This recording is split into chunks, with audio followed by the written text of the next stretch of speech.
Bonjour et bienvenue dans cet échange autour de cyberguerre et IA. Sommes-nous prêts pour le changement d'échelle? Quel changement d'échelle? Parce qu'il suffit de voir autour de nous, il suffit de voir juste là à Tech Fest, l'IA change tout. L'IA change même nos hackers. L'ANSSI prévoit que d'ici 2 ans, 80 à 100% des cyberattaques seront boostées d'une manière ou d'une autre par l'IA. Que ce soit à travers la recherche de vulnérabilité, à travers les modes d'infiltration, ou les modes de mouvements latéraux entre différents outils qui rendront les attaques plus sophistiquées et surtout plus massives parce que ça coûte moins cher et ça prend moins de temps d'attaquer grâce à l'IA. Et du coup, ça arrive dans un moment où, en termes de géopolitique, c'est pas forcément le meilleur moment en termes de stabilité. Et du coup, il y a plusieurs questions qui viennent se greffer à tous ces sujets. C'est comment protéger nos infrastructures critiques face à cette massification des menaces. Est-ce que notre cadre juridique est prêt? Est-ce que notre cadre technologique est prêt? J'ai deux interlocuteurs assez parfaits pour répondre à ces questions. Guy-Philippe Goldstein, qui est advisor PwC et enseignant à l'école de guerre économique, spécialiste de la géopolitique et de la cybersécurité. Et Laetitia Césari, docteur en droit, juriste senior à la DGFLA, et spécialiste du droit spatial et cyber. En parlant de droit spatial, on va prendre un point de bascule pour entrer dans cette discussion. Ce point de bascule, Laetitia, c'est l'attaque Viasat qui a eu lieu en février 2022. Est-ce que vous pouvez nous expliquer ce qui s'est passé? Pourquoi on prend ce référentiel comme point de bascule? Merci beaucoup pour cette introduction. Effectivement, Viasat est un point de bascule pour un certain nombre de raisons. Pour commencer, je crois qu'il est nécessaire de décrire l'infrastructure satellitaire. Viasat, c'est un système spatial composé d'un segment sol, d'un segment espace et de liens entre les deux, sans oublier évidemment le segment utilisateur. Le segment espace, c'est le satellite, évidemment. Parfois, on parle de constellation de satellites. Là, on parle d'un satellite qui permet à ses utilisateurs de communiquer via justement un segment utilisateur, c'est-à-dire des modems qui sont interconnectés les uns aux autres.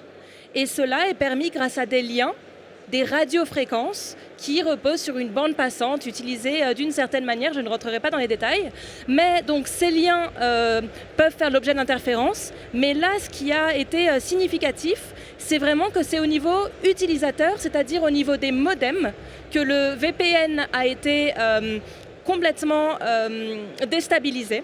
Et sur la base de cette déstabilisation, il y a eu des dommages collatéraux. La cyber-attaque n'a pas visé le satellite, mais a visé le segment utilisateur. Quand je parle du segment sol, on parle véritablement des manœuvres satellitaires, c'est-à-dire d'une autre partie de l'infrastructure spatiale qui permet de manœuvrer le satellite dans l'espace. Ici, c'est la charge utile qui communique avec le segment utilisateur. Le segment utilisateur est pris d'assaut. À quoi sert-il? D'une part, évidemment, à desservir les logements, les différents particuliers, les individus avec des connexions Internet. Et d'autre part, et c'est là que le problème a été énorme, il y a des entreprises qui ont été touchées. En France, par exemple, en Italie et en particulier en Allemagne. En Allemagne, ce lien Viasat servait à connecter, par exemple, des grandes centrales électriques avec de l'énergie éolienne. Et cette connexion permettait de vérifier que tous les paramètres étaient bien configurés et permettait justement de noter si jamais il y avait un paramètre qui n'allait pas à un moment donné. Au moment où le lien a été perdu, cette configuration et cette surveillance à distance n'était plus possible. C'est l'un des problèmes qui a été soulevé. Bon, alors il a fallu se déplacer, mais ça aurait pu être beaucoup plus grave parce que des gigawatts dans la nature, sans aucune surveillance possible, je crois que vous pouvez imaginer les problèmes que ça peut causer. Et donc, il s'agit aussi d'un problème significatif parce qu'il a fallu établir quelle était la source de cette attaque. Et dans ce cadre-là, il y a des forensics, c'est-à-dire des enquêteurs qui vont essayer de tirer le fil en essayant de récupérer chaque indice, en formant un faisceau d'indices, justement, si vous êtes familière du droit pénal, ce faisceau d'indices permet de pointer vers une source en particulier. Et à ce moment-là, pour la première fois, Le général Michel Fredling, qui était commandant de l'espace à l'époque, dit clairement « Il y a une attaque qui a été causée et nous pensons qu'elle vient d'un acteur situé à l'Est. » Je pense qu'on a tous en tête justement cette source. Pourquoi ? Parce que si on remonte, et je vais terminer là-dessus sur cette réponse, si on remonte sur les contrats formés entre l'entreprise satellitaire et justement ses utilisateurs, il n'y avait pas que des individus, il n'y avait pas que des entreprises, il y avait aussi les forces armées ukrainiennes. Comment est-ce qu'on le sait ? Comment est-ce qu'on a pu relever justement cette information ? Parce que sur le site internet officiel du gouvernement ukrainien, il y a tous les appels d'offres, et l'un d'entre eux, pour la connectivité sécurisée, a été remporté par Kasat dans le cadre de son réseau Viasat. Donc voilà, tout ce faisceau d'indices est l'une des raisons pour lesquelles il a été possible d'attribuer. Et c'était la première fois qu'une attaque spatiale en tant que telle, même si elle a porté sur une partie du segment sol, il s'agit d'une infrastructure spatiale, a été attribuée et a été reconnue.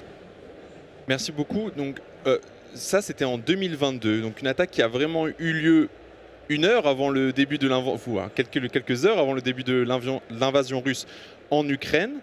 Vous, Guy-Philippe, vous parlez d'un tsunami technologique qui va arriver d'ici 3 à 5 ans.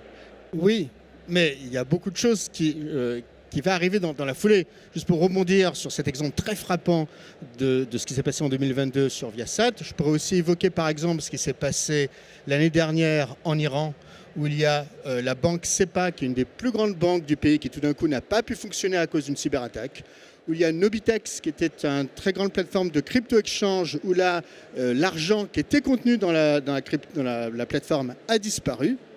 Et si on se porte, donc ça c'était en juin, et c'est des attaques cyber israéliennes, dans le cadre de ce qui s'est passé entre Israël et l'Iran, et si on se reporte quelques mois plus tard, l'un des éléments déclencheurs des manifestations iraniennes contre le régime, ça a été le bazar qui décide de descendre dans la rue. Et là, une des raisons pour lesquelles le bazar est descendu dans la rue, c'est parce qu'il y avait une des banques, la banque Hyundai, qui avait déposé le bilan. Donc il est dur de faire à peu près l'enchaînement des causes, mais on peut imaginer qu'il y a eu une très forte fragilisation du système bancaire et des contreparties bancaires en Iran suite à ces cyberattaques et à une disparition d'argent, de l'argent qui était dans Nobitex, c'est l'argent qui s'est véritablement dilapidé. Et peut-être que ces éléments-là ont contribué, de façon indirecte, à l'effondrement de la banque Hyundai, qui lui-même a contribué au mouvement de révolte qui a lieu en Iran. Donc ça, c'est un autre exemple très récent. Alors ensuite, si on veut regarder, je vais faire un panégyrique rapide des 4 chocs importants qui sont face à nous. Alors d'abord, je vais reprendre un petit peu le fil justement de questions militaires, le choc géopolitique qui est évident sur la Russie, sur une guerre hybride qui va continuer, évident potentiellement avec la Chine, sachant que évidemment nous, Français en particulier, et avec nos amis britanniques, nous avons des intérêts dans la sphère Indo-Pacifique, comme les Américains, les Australiens, les Indiens, etc. S'il se passe quelque chose de grave entre Taïwan et la Chine, eh bien, nous risquons d'avoir des attaques, y compris les attaques cyber, et les Chinois sont assez bons dans la matière. Et puis derrière, aujourd'hui, il y a un dernier sujet géopolitique extrêmement grave qu'on n'aurait peut-être pas évoqué 18 mois, en tout cas de façon très différente, et qui est l'Amérique, sous 2 angles. La stabilité du partenaire américain, je le dis parce que sous l'administration Trump, il y a eu beaucoup de contractions budgétaires et dans l'équivalent de l'agence civile américaine cyber, le CISA, et également dans Cybercom. Et puis après, on ne sait pas si l'Amérique est encore ou un allié ou voire même carrément un adversaire des régimes de démocratie libérale ici en Europe. Donc ça, c'est un premier point important et grave. Deuxième point, c'est le déferlement technologique. Je vais être un peu rapide et puis après on pourra peut-être focaliser sur quelques points. L'IA avec l'augmentation extrêmement forte de l'ingénierie sociale.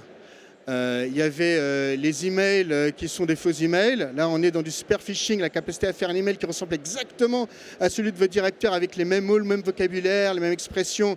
Ben, ça, désormais, c'est facile, très facilement. Il y a des chiffres qui montrent une augmentation de facteur plus 4000% du nombre de ces attaques de spear phishing.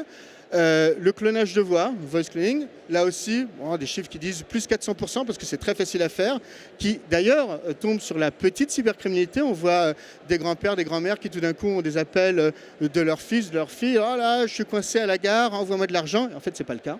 Bon. Et puis même des opérations d'hyper-trucage, comme on dit en français, des deepfake vidéos avec des cas de fausses visioconférences. Donc ça, c'est quelque chose qui monte très fort.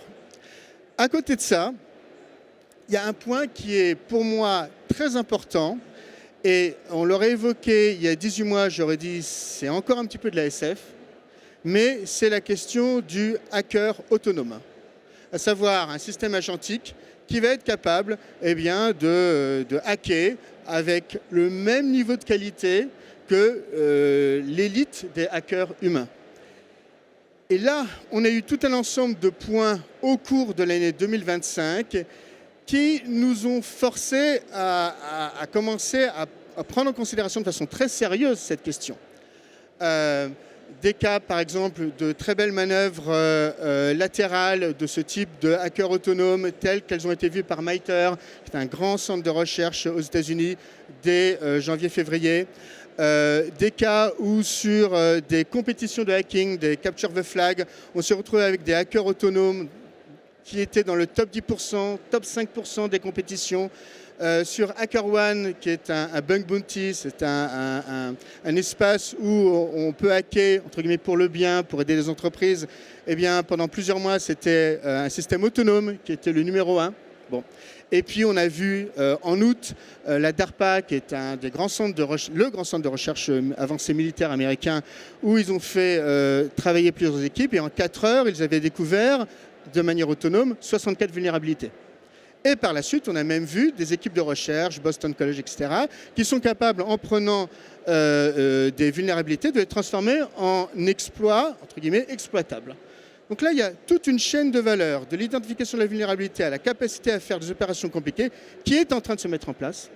J'étais hier à une autre conférence qui s'appelle Cyber IA Expo, et il y avait un grand ciseau d'une grande banque qui partageait, je dois dire, la même crainte que moi. Et ça, c'est un sujet très important qui est en train de monter. Bon.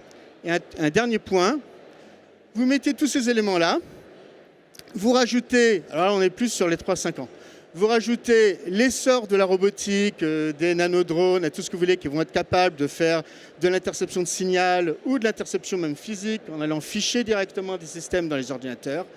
Et vous rajoutez la question du quantique, mais pas sous l'angle du déchiffrement post-quantique ou chiffrement-déchiffrement post-quantique, mais bien du quantique, du calcul quantique tel qu'il a été imaginé par Feynman en 1982, la simulation de systèmes qui permet de trouver de nouvelles corrélations, qui pourrait même permettre de trouver, avec des modèles de causalité, des vrais liens de cause à effet.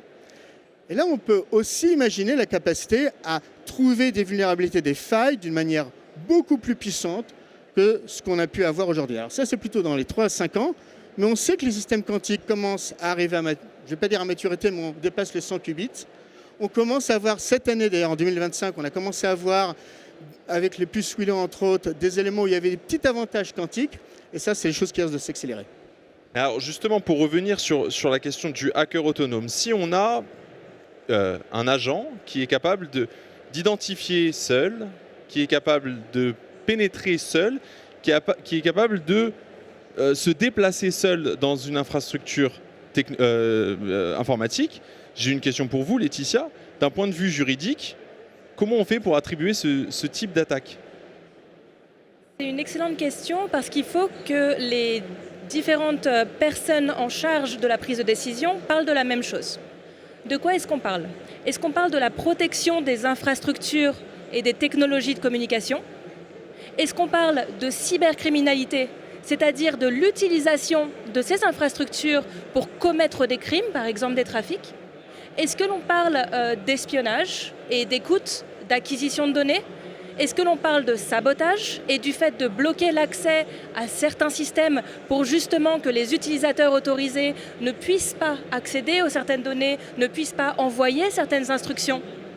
Eh bien, à ce niveau-là, je crois que En plus d'essayer de rentrer dans la granularité de ces différentes questions, cybercriminalité, cybersécurité, écoute par exemple avec de l'intelligence de signaux, etc., il faut que l'on identifie bien de quelle cible on parle.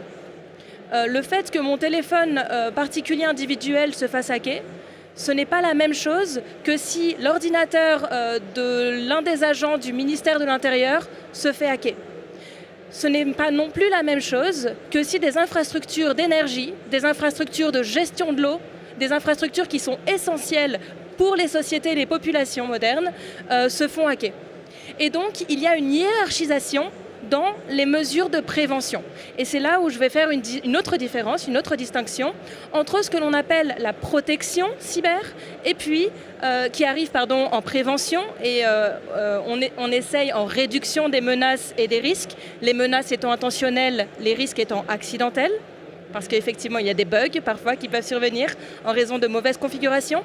Et ensuite on arrive sur la réaction. Et la réaction, il s'agit de la préparer également. Donc tout arrive en prévention et c'est là où on peut avoir des bonnes mesures de défense. Qui dit bonnes mesures de défense dit parvenir à se prémunir d'attaques. Parce que la défense, le bouclier, est plus fort que l'épée tout simplement. Donc tout cela entre justement dans des choix qui sont extrêmement conscients. D'une part, le nerf de la guerre en matière d'investissement. Il s'agit pour les entreprises de trouver le bon équilibre entre l'investissement qui ne leur apportera pas de bénéfices directs, mais qui leur évitera en fait des dépenses postérieures en matière de réputation, en matière de perte de confiance de la part de leurs clients, mais aussi en matière de perte de données. Donc, tous ces différents points doivent être considérés. D'un point de vue juridique, nous ne sommes pas en reste, parce qu'il y a évidemment des autorités nationales. On a parlé de l'ANSSI à plusieurs reprises. Il y a un certain nombre d'autorités nationales dans les différents pays qui sont en charge justement de prendre en considération et d'accompagner les entreprises sur justement ces considérations-là. D'une part, que les infrastructures ne soient pas utilisées pour mener des crimes, pour trafiquer, pour le phishing, pour récupérer des informations, pour récupérer des données bancaires, faire des virements bancaires, etc. D'autre part, la protection.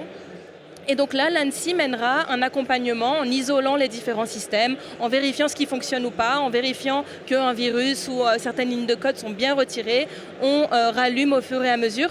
Tout cela, en fait, ce sont des bonnes pratiques. Ce sont certains standards techniques, certaines pratiques qui sont intégrées, mais on apprend en faisant également. Et donc, ça repose évidemment sur un socle juridique. Bien sûr, ça n'arrive pas à nihilo, il y a beaucoup de retours d'expérience, mais on est dans un cadre juridique en France et de plus en plus au niveau européen. Et au niveau européen, je vais mentionner deux grands cadres.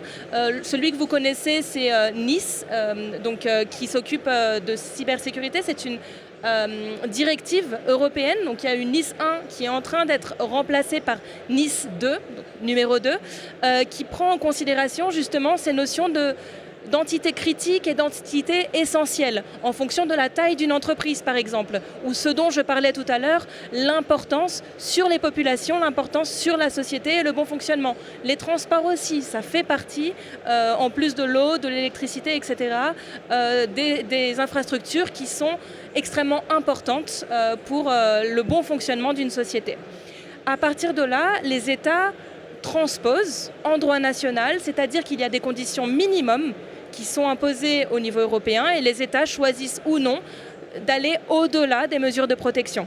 Dans ce cadre-là, la France est en train, par exemple, au niveau national, de mener cette transposition. Et pour cela, elle est en train d'auditionner des grandes entreprises, je pense à Thales ou d'autres, qui expliquent comment se fait la cybersécurité en France. Et donc, il y a vraiment ce retour technique, bien sûr, expert informatique, et puis juridique. Et tout le monde doit parler la même langue.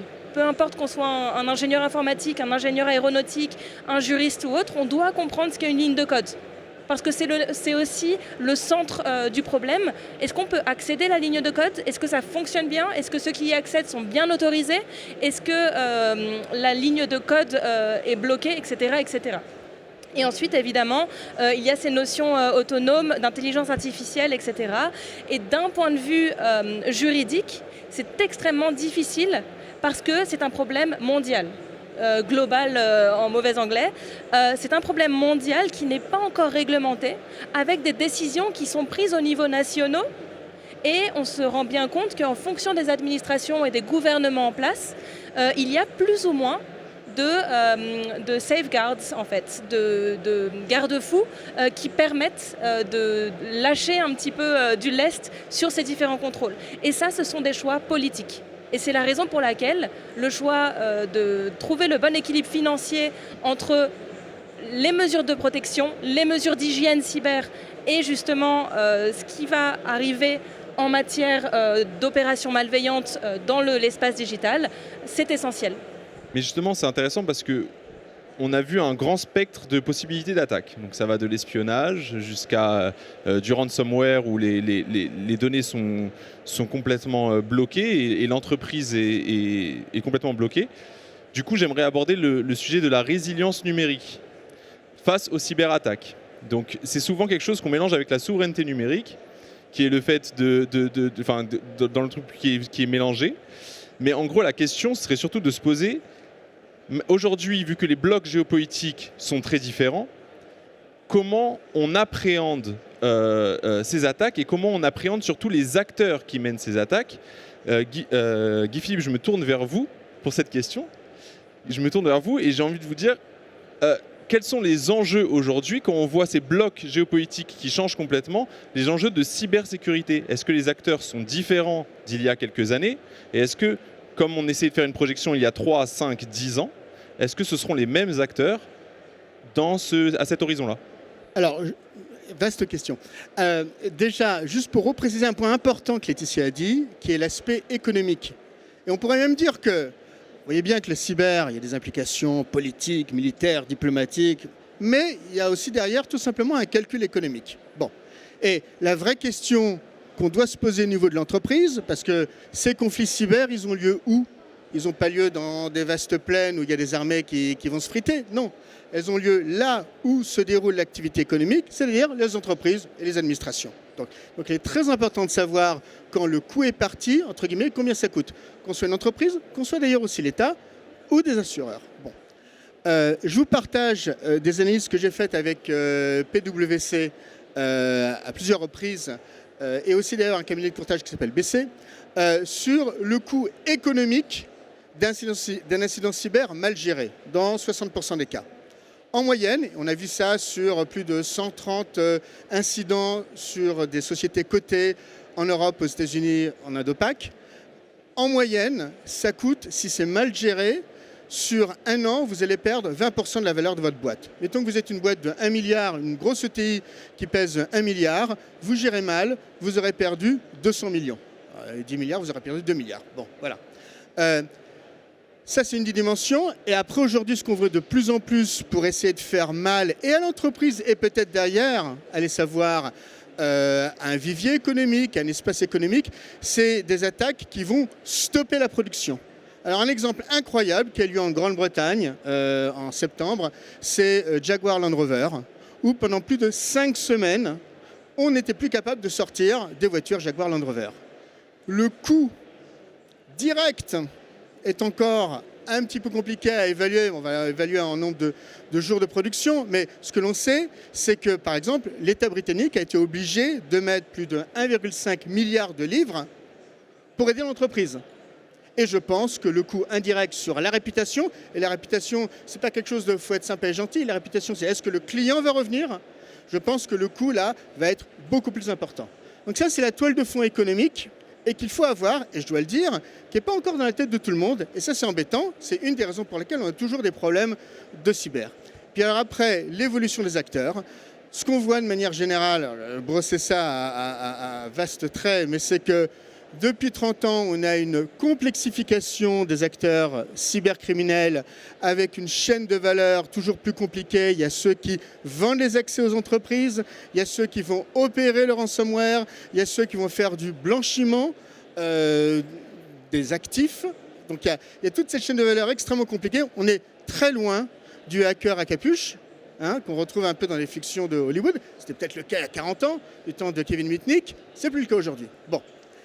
Et à côté de ça, il y a alors des États-nations qui parfois, par exemple, c'est une hypothèse que j'ai, vont laisser faire certains groupes cybercriminels parce que, ok, ça dérange s'il y a des groupes de rançongiciels qui vont attaquer des boîtes où on parle en utilisant un alphabet cyrillique, mais ça ne dérange pas trop si c'est en France, en Grande-Bretagne ou aux États-Unis.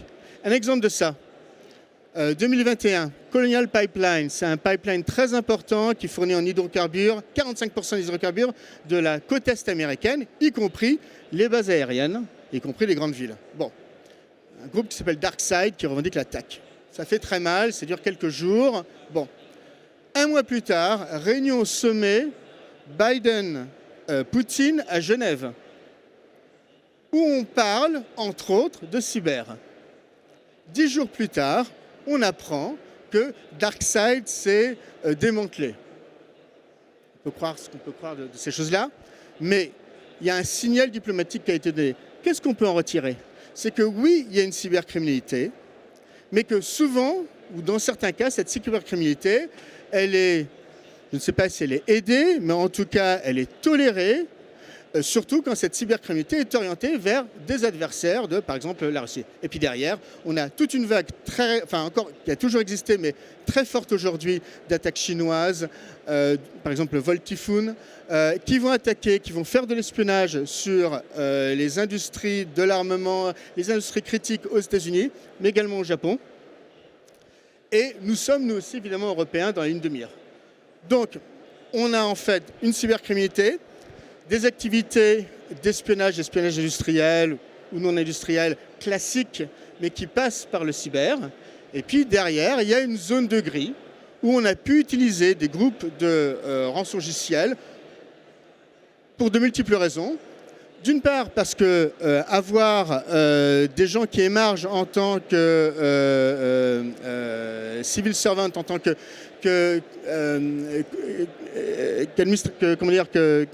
membres du public, ils ne vont pas gagner beaucoup d'argent. Donc, ils travaillent de 9h à 17h pour l'État. Et puis, passé 17h, on les laisse faire autre chose. C'est une vision. Et en même temps, on leur dit, c'est pas plus mal si vous n'allez pas attaquer des pays de ce qui est de la sphère russe et que vous puissiez aller voir des pays qui nous embêtent un petit peu, sur lesquels on aimerait avoir des actions de nuisance. Voilà. Vous souhaitiez réagir ? Si je peux ajouter à ce point résilience un autre aspect, c'est celui de la chaîne d'approvisionnement. C'est-à-dire qu'un système numérique, un système digital ne repose pas sur juste un composant. Je pense qu'on le sait toutes et tous, il y a toute une chaîne d'approvisionnement avec des microprocesseurs, avec un certain nombre de pièces qui sont achetées à travers l'Europe, à travers le monde.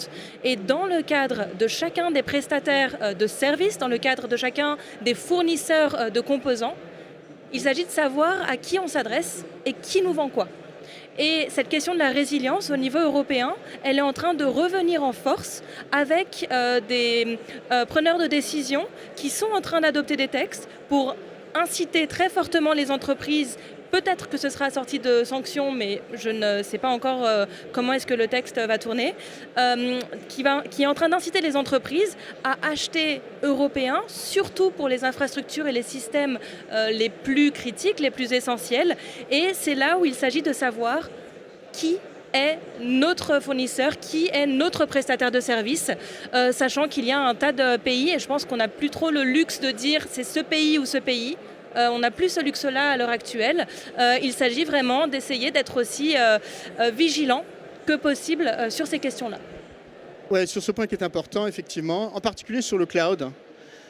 Le marché du cloud souverain était un marché languissant, qui ne s'est jamais vraiment développé. Depuis 12-18 mois, il y a une explosion.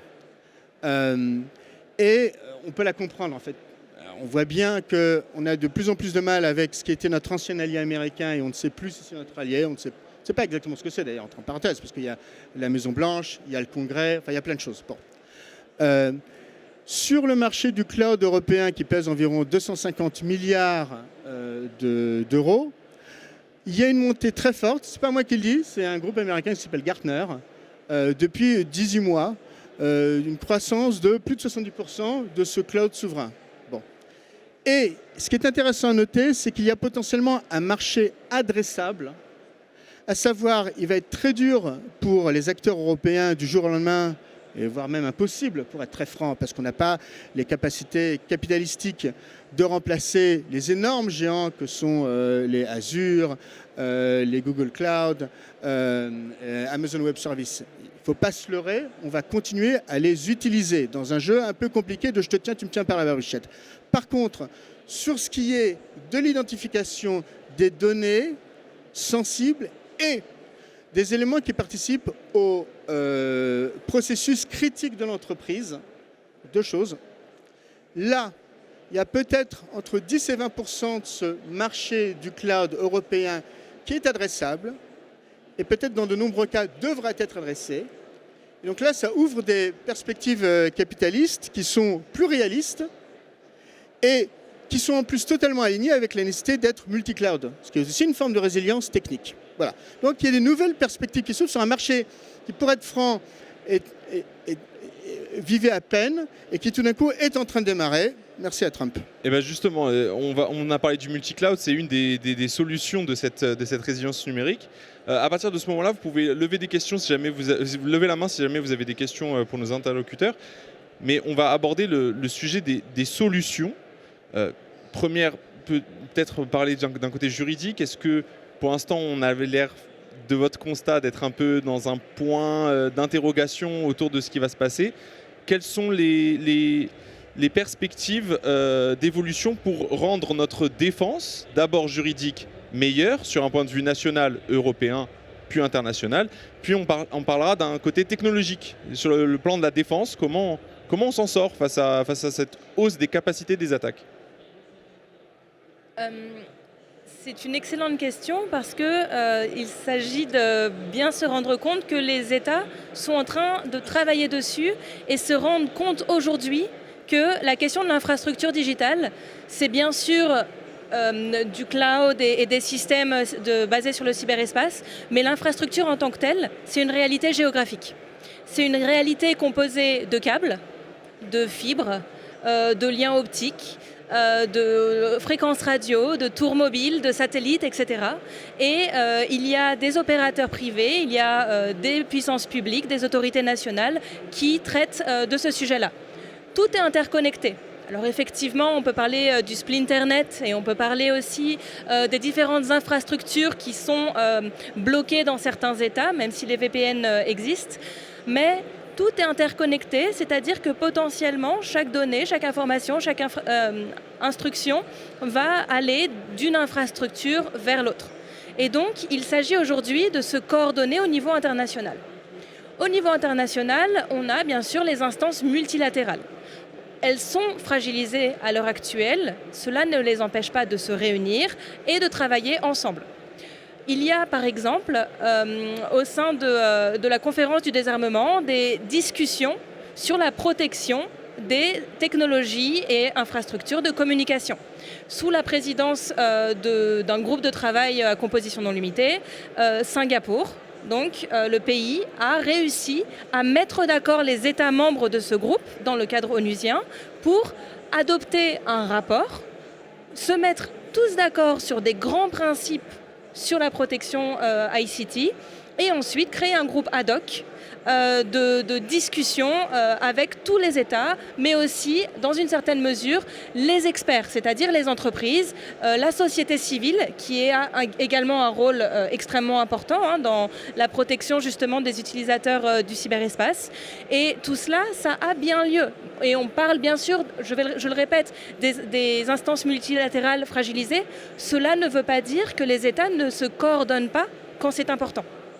Ensuite, au niveau européen, comme je l'ai mentionné, donc il y a la transposition de cette directive NIS 2. Il y a aussi une autre directive sur les infrastructures critiques, parce qu'on se rend bien compte qu'il s'agit de responsabiliser les entreprises. Sauf que les entreprises, certaines, ne pourront pas mettre le chèque dans l'enveloppe et l'argent sur la table. Alors les États mettent en place des solutions, d'une part d'accompagnement, et d'autre part des solutions financières pour être au plus près des réalités des entreprises et réussir à responsabiliser celles qui ont des gros budgets, des grosses équipes et de grands pouvoirs impliquent de grandes responsabilités, comme le dit l'adage, mais surtout essayer de travailler ensemble de manière coordonnée. Parce que c'est cette coordination qui permettra une véritable puissance sur justement cette protection cyber, sur ces mesures d'hygiène cyber. Et dans un autre registre, il y a aussi cette obligation d'avoir des solutions alternatives. Je parlais de chaîne d'approvisionnement tout à l'heure. Si on ne peut pas compter sur ses voisins, alors il faut du temps. Il faut vraiment du temps de préparation et investir justement pour d'une part avoir des systèmes qui sont souverains au niveau européen, mais aussi des personnes qui sont formées. Parce qu'on peut avoir les meilleures technologies au monde, si les personnes ne savent pas s'en servir, si les personnes ne savent pas répondre à toutes les activités hostiles dont parlait mon collègue, ou les personnes ne savent pas exactement comment réagir, alors la technologie n'est pas forcément très utile. Et donc, ce temps de préparation, il est essentiel, il faut commencer maintenant, c'est peut-être un peu tard, mais il faut commencer dès à présent pour vraiment se sensibiliser et avancer ensemble. Et justement, Guy-Philippe, comment redonner l'avantage à la défense ? Est-ce qu'on parle d'une défense purement cyber ou est-ce qu'on parle d'infrastructures tangibles comme l'évoquait Laetitia ? Il faut tout pour faire un monde. Oui. Je vous mettrai 5 manières d'essayer de combattre les problèmes cyber qui nous arrivent. Bon. Mais à nouveau, vraiment, et un point critique là, c'est la question de la nouvelle vitesse de la menace. Vous avez entendu parler de Open Cloud ? Tout d'un coup, on a 150 000 agents, voire 1 million d'agents qui se parlent entre eux, qui font des choses. On ne sait même pas s'il y a un bouton rouge pour les stopper. Bon, ça c'est un petit exemple. Ce qu'il faut avoir en tête demain potentiellement, c'est l'équivalent Open Cloud qui sont des hackers. Et donc, ça peut venir très vite, puisque de facto, on a le système civil gentil qui est là. Donc je peux très bien imaginer le mois prochain la même chose en méchant. Vous avez entendu parler des attaques distribuées de déni de service. Je peux avoir des attaques distribuées d'agents et de milliers d'agents, de centaines de milliers d'agents, etc. Donc il y a un point qui est fondamental ici, qui est la nouvelle vitesse. Il faut l'avoir en tête, il faut la mesurer. Et donc derrière ça, premièrement, il faut accélérer. Et donc l'adversaire utilise de l'IA agentique. Nous, les gentils, nous devons utiliser de l'IA agentique. Ça tombe bien, il y a déjà les démonstrations qu'avec l'IA, on est capable d'être 50% ou 60% plus rapide à faire l'identification de menaces. En particulier, on a une réduction de 80-90% des faux positifs, qui est un énorme problème en cybersécurité et qui consomme beaucoup de temps. Bon, il va falloir aller à cette vitesse-là, et d'ailleurs il va falloir se synchroniser, voire même idéalement aller plus vite que l'adversaire. Donc comprendre quelle est la nouvelle vitesse d'action. Ça, c'est le premier point. Un deuxième point pour gagner du temps par rapport à l'adversaire, c'est la capacité à créer des éléments de tromperie, de leurre, ce que les Anglais appellent les deception. Voilà. Et ça, c'est un marché qui a toujours un peu vivoté dans la cyber, mais qui pourrait exploser justement pour nous créer une forme de, profondeur stratégique pour que l'adversaire perde son temps à aller s'embêter, à hacker des faux systèmes qui ne sont pas les vrais. Une boîte comme Gartner, dans ce qu'elle met là-dedans sur ce qu'elle appelle tout ce qui est Preemptive Solutions, aujourd'hui le marché de Preemptive Solutions c'est 5% du marché cyber. Eux, ils pensent que d'ici 5 ans, ça sera 50%. Et je suis assez aligné avec leur pari pour les raisons que je viens de dire. Et quand je discute avec des responsables cyber, par exemple de grandes banques, etc., beaucoup de gens qui n'étaient pas très intéressés par ce type d'éléments-là, aujourd'hui commencent à attendre une oreille plus attentive. Troisième point, ce que disait Laetitia, l'apprentissage, la démocratisation. Et alors là, on a une chance extraordinaire. Parce que l'IA générative est capable de nous mettre à disposition le meilleur prof particulier, le meilleur coach, le meilleur mentor. Entre nous, ça n'a rien à voir avec la cybersécurité, mais je pense que c'est la révolution la plus importante que va nous apporter l'IA, c'est notre transformation personnelle. Bon. Et dans le cas du cyber, eh bien, tous les collaborateurs, les employés, et évidemment les grands patrons de cyber, vont potentiellement avoir avec eux des systèmes de mentoring, de coaching, d'assistants, d'études des canons conformes, un petit peu comme on le voit par exemple chez les aviateurs où ils font de la simulation sur les canons conformes, on pourra faire la même chose. Et donc avoir de la cyber à l'ensemble des collaborateurs, des gens beaucoup plus aiguisés sur cette question-là. Quatrième point, il y en a un cinquième dernier après, c'est la capacité à échanger au plus vite l'information entre les gentils versus l'information qui s'échange chez les méchants, ce que j'appelle le brightnet par rapport au darknet. Et là, peut-être aussi que l'IA va aider à fluidifier les échanges. Et cinquième et dernier point, parce que ça va aider les échanges, et je repars sur un point qui pour moi est fondamental, qui est le point économique, la capacité à toujours mieux évaluer l'indice de compromission, combien ça coûte, une information critique, qui en a besoin, quel est son prix, de façon à donner des incentives pour tous les agents, pour que, tiens, telle grande banque qui a trouvé un truc qui ne collait pas, ait envie de donner l'information à tout un ensemble de systèmes. Alors, il y a des systèmes d'échange autour de ça, autour des États, autour des grands groupes. Il faut le fluidifier, il faut l'améliorer pour toujours une question, aller plus vite que l'adversaire. C'est une course de vitesse, comme disent les militaires anglo-saxons, c'est la bataille entre les vifs et les morts. Il faut qu'on soit les vifs, nous, les gentils. Et de la même manière, une attaque cybermalveillante, elle n'arrive pas à partir de rien. On a toujours une cible qui est bien déterminée en fonction de son importance. Et si je peux me permettre de vous faire une recommandation de livre, c'est le livre de Martin Untersinger, qui est journaliste au Monde, et qui a écrit « Espionner, mentir, détruire », et qui explique bien que si toutes les attaques cyber ne sont pas attribuées, parfois elles peuvent servir de levée diplomatique. C'est-à-dire que certains États acceptent de ne pas rendre publiques certaines attaques qui ont été repérées et en échange, les États qui ont été justement identifiés comme étant la source de manière informelle sont incités à retirer certaines opérations ou en tout cas il y a des leviers diplomatiques qui utilisent justement l'information ou le fait de ne pas diffuser une information. Donc je vous recommande ce livre qui expliquera plus en détail ce sujet-là. Les cyberattaques en monnaie d'échange. Est-ce que vous avez des questions ? Je vous remercie. Merci beaucoup d'avoir suivi cette discussion. Merci à vous en tout cas. Et bonne journée.